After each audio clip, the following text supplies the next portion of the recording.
Welcome to Keep the Fees. In this video, Sarah will walk you through how to set up your deposit disclaimer and explore the different ways to collect deposits.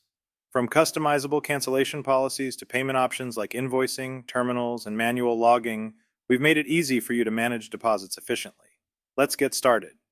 The deposit disclaimer. From here, your deposit disclaimer is your refund and cancellation policy and will be fully customizable for you. Got a bunch of different options and ways that you can collect this deposit. First one is sending an invoice.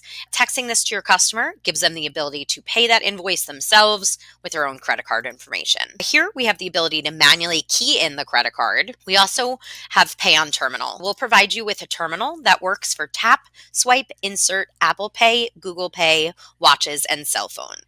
And as long as it's on the same Wi-Fi as whatever device you're using, it will wirelessly communicate with our terminal. Now we can manually log a deposit, which is where you would list off Cash, Cash App, Venmo, Zelle, gift card, or other. For demo purposes, I'll list this off as Cash. Thanks for watching. Ready to simplify your deposit process? Visit our website in the description to sign up or book a demo today. We're here to help make managing your shop easier.